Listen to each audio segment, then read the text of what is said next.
Hello and welcome to the weekly recap. I'm Matt Wacker.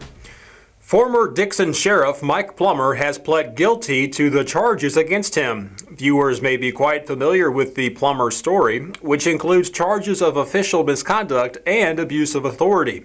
According to Pulaski County Prosecuting Attorney Kevin Hillman, Plummer permanently surrendered his peace officer's license and waived claims to the office of Dixon City Marshal, to which he was reelected in April. As part of the plea deal, charges will be dropped against Plummer's wife. In a statement, Hillman said the city was happy to put this chapter behind them and commended the Dixon Police Department on its integrity in bringing this case to light. The Piney Valley Golf Course at Fort Leonard Wood may soon be forced to close. The nature of the course's funding means that while it is operated by the U.S. government, it must also be self-sustaining. While the golf course has had a good quarter, its lifetime profitability is questionable. The facility would need to bring in enough money to cover its operating expenses by the end of the fiscal year or be shut down.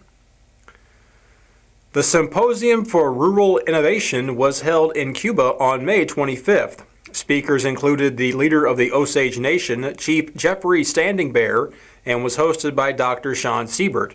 Leanne Mentink was there. Matt, I'm here with Sean Siebert, the event coordinator. Tell us a little bit about the Rural Innovation Symposium. Today was all about celebrating ideas and the impact that people within their communities that have ideas, and when they actually act on those ideas, what it can do to change the community and make it a better place for everyone. That's interesting. So what is the significance of such a seminar for the Mid-Missouri area? Today is all about people and their passion and their purpose for their community. And really what this is all about is we're looking to create what's called cultures of innovation. And with that, we're looking to engage people in the community that have ideas and then help them act upon those ideas to improve the economy and the overall livability within their community. Okay, Sean, thank you. Matt? To conclude the event, this proclamation was signed between the City of Cuba and the Osage Nation. A component of the proclamation is the transfer of entrepreneurship and the spirit of innovation to the people of the Osage Nation. Although the project has received some criticism from the community, the Phelps County TIF Commission unanimously approved the use of tax increment financing to develop Rolla West. Over the past several months, the TIF Commission has heard arguments from citizens as well as updates from the developers before finally approving the plan. Alan Bornstein is president of UTW Rolla. He says the project would occupy about 60 acres and include a Menards as well as 4 junior box stores. And it's projected to bring around $65 million to Rolla annually by the end of 2020. A Lebanon man and his family have established a GoFundMe account to aid in their fight against cancer. Nathan Cole went to the doctor for what he thought was pneumonia, only to find he was instead suffering from mesothelioma, a rare form of lung cancer. So far, the account has raised over $2,600 and can be found using the hashtag #FightLikeCole. The Heart of the Ozarks Bluegrass Association is hosting their annual Spring Bluegrass Festival June 2nd through the 4th. We sent our Ben Gronowski out to the Hoba Fairgrounds to learn more. Thank you, Matt. I'm here with Randall, a lifetime member of Hoba. And Randall, can you tell me a little bit about Hoba, its sort of creation? Actually, I think Hobo began as just a group of people that used to go up on the square by the courthouse and just get together, play bluegrass music. After they did that for a period of time, they said, hey, maybe we should form an organization. And then that's how the name Hoba was formed. And Hoba stands for Heart of the Ozarks Bluegrass Association. So the organization then began to unite, making plans to start having real shows, and then it wasn't long until they began to have what they wanted to have, like 2-3 day festivals, that kind of a thing. And so that's how it began, with just a group of people enjoying the music, decided to form an organization to preserve and to further bluegrass in West Plains, Missouri. And so I heard that's what kind of brings you out on this beautiful day that we're having, that there's something, you're doing some work on the stage, kind of getting everything ready for the festival? Well, obviously, with buildings that have been here for a while, there's always maintenance to do. You always prepare the grounds. We like to try to keep the grass cut really short, so it's a nice facility for people to come to. We do have shower houses, bathrooms. We have a cook shack, a stage. So all of those, electric, plumbing, all of that takes a little bit of tender loving care, so that's what we do in the weeks prior to our festival, is to, people come out, do work to get stuff ready for showtime. So other than, like, you just started mentioning some of the great amenities that you guys have here and that you keep running, what can we expect from the festival itself? What's in store for us? Well, one of the best things that the festival brings is an opportunity for people to come to get to see some bluegrass music. We'll have throughout a 3-day period 8 different bands that will be performing. Not each day will be the same band, so you can come all 3 days and see different entertainment.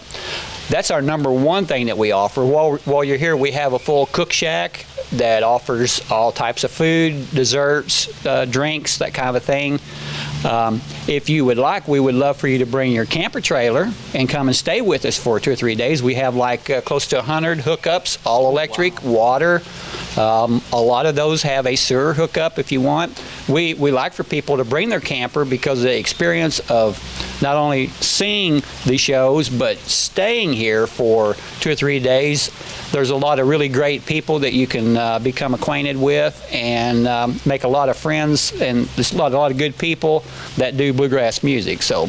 And I heard too, even if you're not highlighted in the event or anything like that, to have people come from all around and have their own little miniature jam sessions when there's no one on the stage, that's pretty common, I hear. That's actually one of the greatest parts that we enjoy. I mean, there are a lot of people sitting around playing maybe during the day before showtime hits, but one of the favorite is when the showtime is over.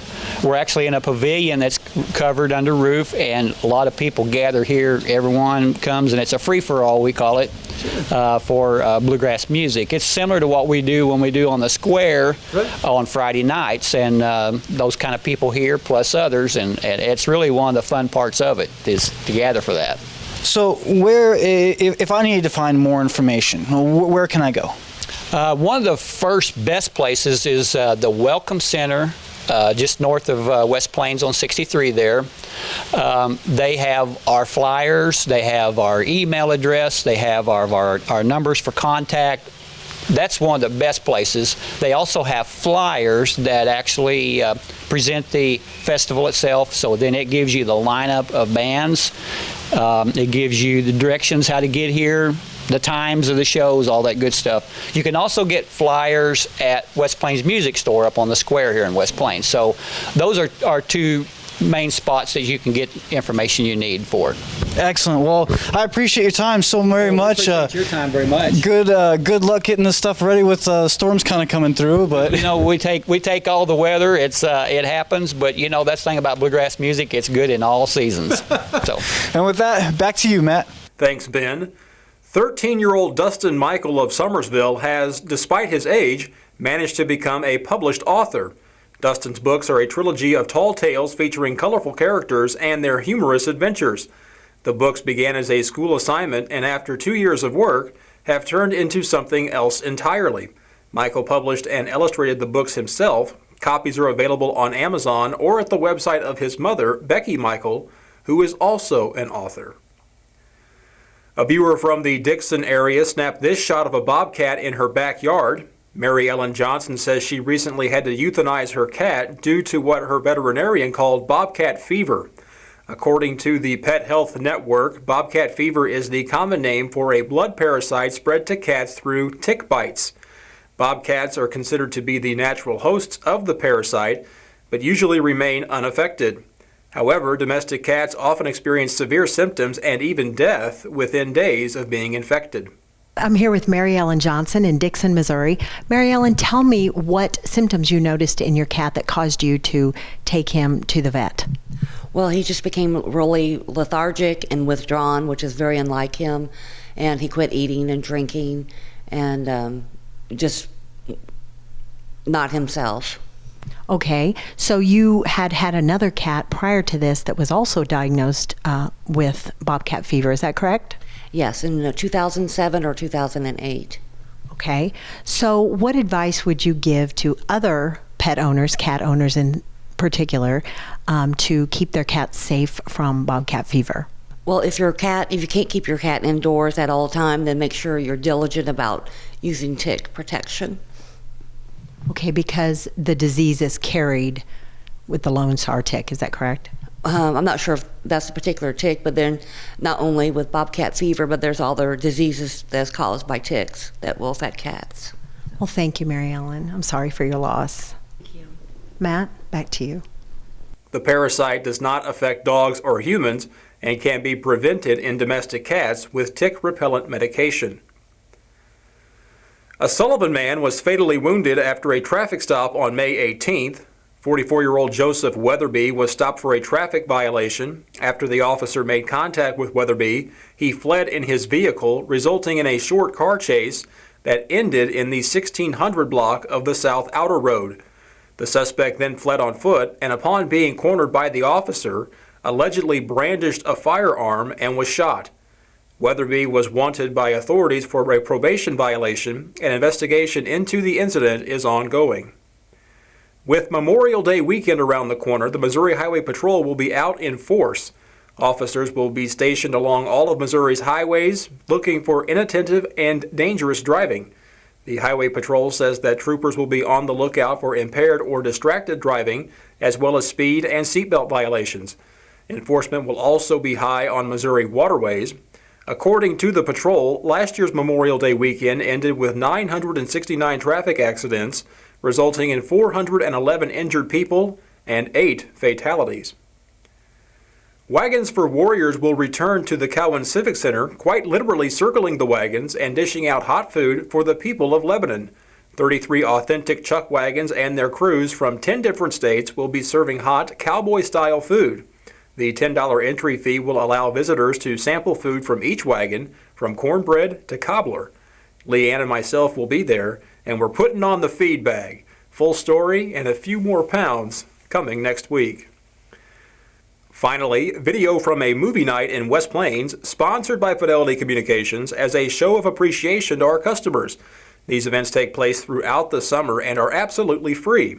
Up next, the big screen is headed to Lebanon's Boswell Field. That's all for now. Like our page on Facebook for more from the Weekly Recap. I'm Matt Wacker. Thanks for watching.